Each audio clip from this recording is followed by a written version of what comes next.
বন্ধুরা, আজকে একটা নতুন গল্প নিয়ে আসলাম তোমাদের মাঝে। এটা সত্য এবং বাস্তব জীবনের ঘটনা। শেষ পর্যন্ত শোনার অনুরোধ রইল। শুনলে তোমার মধু চলে আসবে। দেরি না করে চলো শুরু করা যাক। হ্যালো বন্ধুরা, তোমরা সবাই কেমন আছো? আশা করি সবাই ভালো আছো। আশা করি গল্পটি শুনলে হয়ে যাবে। তাহলে চলুন মূল গল্পটি শুরু করি। আমার নাম কণা। আমার স্বামী নিজের বাবার সাথে সবসময় বন্ধুর মতো আচরণ করত। তার উপরে আমার শ্বশুরকে দেখতে খুবই কম বয়স্ক বলে মনে হতো। আমার স্বামী নিজের বাবার সাথে সমস্ত ধরনের কথা শেয়ার করত। আমার স্বামী আমার সমস্ত ছবি আমার শ্বশুরকে দিয়েছিলেন। আমার শ্বশুর খুবই অদ্ভুত টাইপের মানুষ। তিনি আমার সাথে বন্ধু হওয়ার চেষ্টা করতেন। আমি যখনই আমার স্বামীর কাছে শ্বশুরের ব্যাপারে নালিশ করতাম তখন ও আমাকে বকে দিত আর বলতো আমার বাবা খুবই ভালো মানুষ। আর এই ভাবনাটাই আমার স্বামী সবচেয়ে ভুল ছিল। এই ভাবনাটা একদিন আমার শ্বশুর আমার সাথে এমন কিছু করে যার ব্যাপারে শুনলে বন্ধুরা তোমাদের মাথাটা নষ্ট হয়ে যাবে। আমি একটা মিডল ক্লাস ফ্যামিলি মেয়ে। আমাদের ফ্যামিলির সবাই খুব সংস্কারী, তাই আমিও খুব সংস্কারী ছিলাম। আমি কখনো কোনো কারণে বাড়ি থেকে বের হতাম না। সবসময় আমি আমার পিতামাতার সাথে বাড়ি থেকে বাইরে বের হতাম। আমরা 4 বোন আর 2 ভাই ছিলাম। সমস্ত ভাই বোনের মধ্যে আমি বড় ছিলাম, তাই বিয়ের নম্বরও আমার প্রথমে এলো। আমি খুব বেশি সুন্দরী হওয়ার কারণে যেখানে যেতাম সেখানেই কেউ আমাকে দেখলেই পছন্দ করে নিত। কেননা আমি খুব সিম্পল ভাবে থাকতাম, কখনোই বেশি মেকআপ করতাম না। মেকআপ ছাড়াও আমাকে দেখতে খুব সুন্দর লাগত। লোকজন বলতো, যখন তোমার বিয়ে হবে আর তুমি পুরো মেকআপ করবে, তখন তুমি এক টুকরো চাঁদের থেকে কম লাগবে না। আমি সবসময় স্বাভাবিক ড্রেস পরে থাকতাম। বাড়ির লোকেরা কখনোই আমাদের মেয়েদের খুব বেশি স্বাধীনতা দেয়নি, আর না তো কখনো আমাদের ফ্যাশন ড্রেস পরতে দিত। আমি সবসময় সাধারণভাবে থাকতাম। যদি কখনো কোথাও যেতাম সবসময় নিজের বাবার সাথে যেতাম। কিন্তু বাড়িতে একটা জিনিস খুব ভালো ছিল যে আমার বাবা আমার সমস্ত স্বপ্ন পূরণ করেছিল। আমাদের বলার আগেই সমস্ত জিনিস আমাদের ঘরে এসে যেত। আমি আমার এই ছোট আর সিম্পল লাইফে খুব খুশি ছিলাম। আমি কখনো কোনো ছেলের সাথে প্রেম করিনি, কেননা আমি এই টাইপের মেয়ে না। আমি সব সময় নিজের কাজ নিয়ে থাকতাম। এখন আমার বয়স 20 বছর হয়ে গেছে, আর আমার বাবা মা সিদ্ধান্ত নিলেন যে তাড়াতাড়ি করে আমার বিয়ে দিয়ে দেবেন।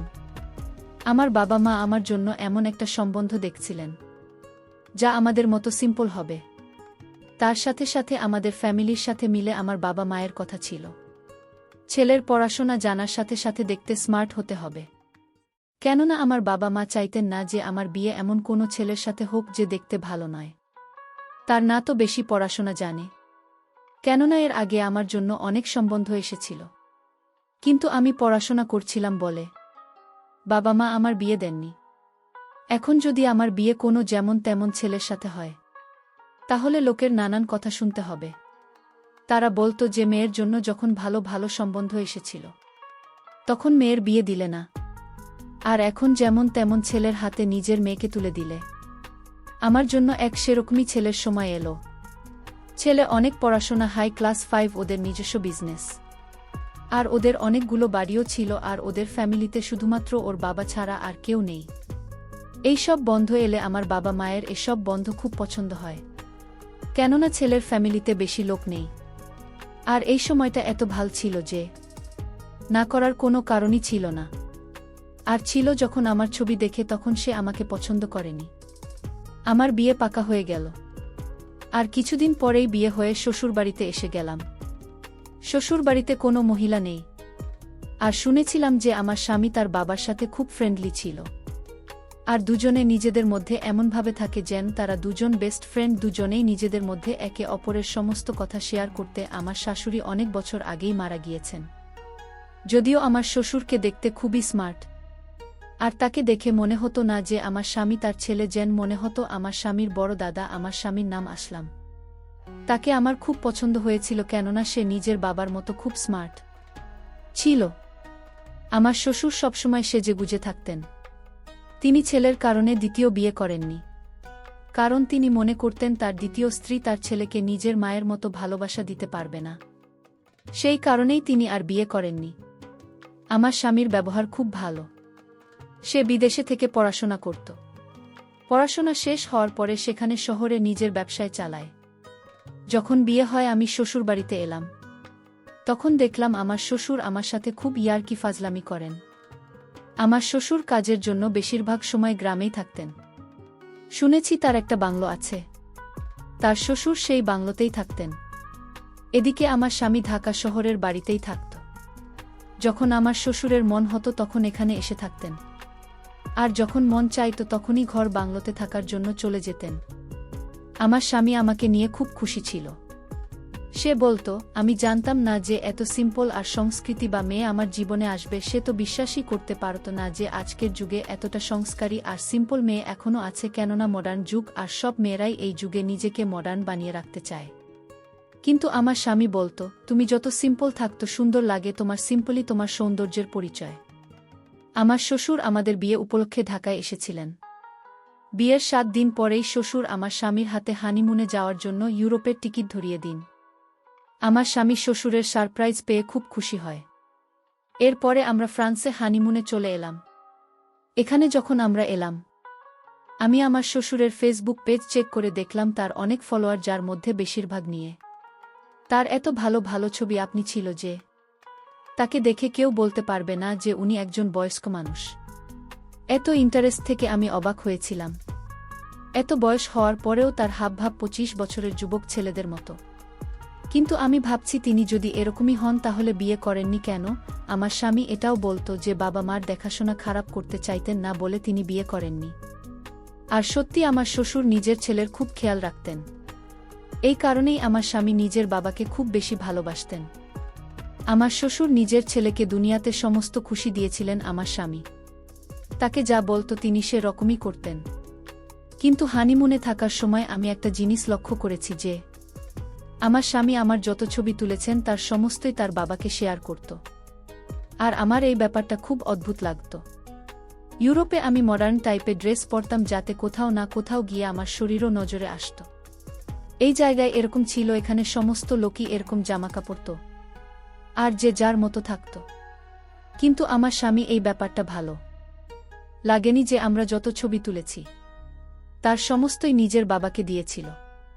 আর আমার স্বামী বারবার ভিডিও কল করে আমার শ্বশুরকে আমাকে দেখাতো, আর আমার শ্বশুরও বারবার আমার স্বামীকে বলেছিল, দেখাও তো বৌমাকে, দেখতে কেমন লাগছে। বৌমা কি করছে? সে যতই ভালো হোক না কেন সে ছিল তো আমার শাশুড়ি, আর শ্বশুর তো বাবার মতো হয়। আমি চাইতাম না যে আমার শ্বশুর আমাকে এ অবস্থায় দেখুক। এই ব্যাপারটা নিয়ে আমার স্বামীর সাথে ঝগড়া করে আমার মন খারাপ হয়ে গিয়েছিল। কিন্তু আমার স্বামী আমাকে মানিয়ে নিত। আমার স্বামী আমাকে বলতো, যদি বাবা আমার কাছে ছবি আর ভিডিও চায় তাহলে আমি কিভাবে তাকে না করব। শ্বশুরবাড়ির পরিবেশ একদম ফ্রি ছিল। আমার স্বামী বলতো যে এখন তোমার বিয়ে হয়ে গেছে, এই সতী সাবিত্রী পান্না ছাড়াও আর এই লজ্জা পাওয়ার ধন বন্ধ করো। যখন তুমি নিজের বাবার বাড়িতে ছিলে তখন সবসময় বাড়ির মধ্যে আটকে থাকতে, কিন্তু এটা তোমার শ্বশুর বাড়ি, এখানে নিজের জীবনকে উপভোগ করো। আমাদের হানিমুন কমপ্লিট হয়ে গেছে আর আমরা বাড়িতে চলে এসেছি। যখন আমরা বাড়িতে এলাম তখন আমার শ্বশুর আমাদেরকে দেখে আমার স্বামীকে ধরে কাঁদতেছিল। এরপরে তিনি আমার দিকে ও গলা মেলার জন্য এগিয়ে আসছিলেন। আমি তাকে থামিয়ে দিল, আমার পিছনে সরে এলাম। আমার এই ব্যবহার আমার স্বামীর ভাল লাগেনি, কিন্তু শ্বশুর এই ব্যাপারটা হেসে কাটিয়ে দিলেন আর তিনি পিছনে পিছিয়ে গেলেন। কিন্তু আমি লক্ষ্য করলাম আমার স্বামী আমার দিকে ঘুরছিল। আমি শ্বশুরের সাথে কোনো কথা না বলে নিজের ঘরে চলে গেলাম। কিছু সময় পরে আমার স্বামী ঘরের মধ্যে এসে আমাকে বলতে লাগল, আমার কাছে তোমার এই ব্যাপারটা একদমই ভাল লাগেনি। তুমি আমার বাবার সাথে ভালো ব্যবহার করেনি। সে তোমার সাথে গলা মেলানোর জন্য আসছিল, তা তুমি পিছনে সরে গেলে। আমি আসলামকে বললাম, তিনি আমার শ্বশুর, তিনি কিভাবে আমার গলা পারেন? আমার স্বামী বলল, বড়লোকদের মধ্যে এরকম আচরণ খুবই সাধারণ ব্যাপার। তুমি কিভাবে জানবে? তুমি তো সারা জীবন ঘরের মধ্যে বন্ধ থেকে জীবন কাটিয়ে দিয়েছে। এমনিতে তো স্বামী আমাকে খুব ভালোবাসত, কিন্তু যখনই ওর বাবার কথা আসে তখনও সিরিয়াস হয়ে যেত। এভাবেই দিন কাটতে লাগল। তার দিন দিন আমার প্রতি আমার শ্বশুরের ব্যবহার অদ্ভুত লাগতে লাগল। এই অবধি ঠিক ছিল যে আমার স্বামীর সমস্ত কথা নিজের বাবার সাথে শেয়ার করত, কিন্তু অবাক তো আমি তখন হয়েছিলাম যখন জানতে পারলাম আমার স্বামী আমাদের স্বামী স্ত্রীর মধ্যে যা হয় সব কিছু নিজের বাবার সাথে শেয়ার করে। এটা হয়তো আমার স্বামীর জন্য কোনো বড় ব্যাপার ছিল না, কিন্তু আমার মনে এটা অনেক বড় ব্যাপার। আমি তো আমার মার সাথে এসব ব্যাপারে কখনো কোনো কথা বলতে পারবো না, কেননা স্বামী স্ত্রীর মধ্যে হওয়া কথা কারো সাথে শেয়ার করা উচিত না। সমস্ত কথা ওর বাবাকে বলে দিত, আর এই ব্যাপারে আমার স্বামী নিজেই আমাকে বলতে থাকত। ও যখন আমাকে বলতো আমি তোমার এই কথা বাবাকে বলেছি, তার বাবা তোমার কথা শুনে, আমি এই সব কথা খুব রেগে যেতাম। আমার এই ব্যাপারটা একদমই ঠিক বলে মনে হতো না। এখন তো ধীরে ধীরে শ্বশুরের ব্যবহার আমার আরও বেশি অদ্ভুত মনে হতে লাগল, কেননা আমি শুনেছিলাম যে আমার শ্বশুর বেশিরভাগ সময়ে ঘর বাংলোতেই থাকতেন, কিন্তু যেদিন থেকে আমার বিয়ে হয়েছে সেদিন থেকেই তিনি বাড়িতেই থাকতে শুরু করেছেন। তিনি তো এখান থেকে যাওয়ার নাম অবধি করছেন না, আর সবসময় আমার দিকে তাকিয়ে থাকতেন। আমার সাথে খুব খারাপ খারাপ কথা বলতেন, যেটা শোনার সাথে সাথে আমি লজ্জায় পড়ে যেতাম। আমি যখন আমার স্বামীকে নিজের শ্বশুরের ব্যবহারের ব্যাপারে বলতাম, তখন ও বলতো আমার বাবা মডার্নার বড় লোকদের সাথে চলাফেরা তার অভ্যাস, এরকম হয়ে গেছে। এটা তো তোমার কপাল ভালো যে আমার বাবা ও অন্যান্যদের মতো তোমার উপরে কোনো বিধিনিষেধ করেননি। তুমি এত ভাল শ্বশুর পেয়েছ, তাই তো তোমার এসব সঙ্গী হচ্ছে না। এইসব কারণে আমার মনে হতো আমার স্বামী কখনোই আমার কথা বিশ্বাস করত না, আর সবসময় নিজের বাবার সামনে আমাকে ভুল প্রমাণ করতে থাকত। আমার সঙ্গে বারবার একটাই কথা বলতো, হাই স্ট্যাটাস এর লোকেরা এরকমই হয়, আমি তো মিডিল ক্লাস ফ্যামিলির মেয়ে ছিলাম, তাই আমাদের ব্যবহার তাদের সাথে হয়ে ওঠেনি। আমাদেরও বড় লোকদের সাথে উঠাপসা ছিল, কেননা আমাদের বেশিরভাগ আত্মীয় স্বজনের অনেক বড়লোক।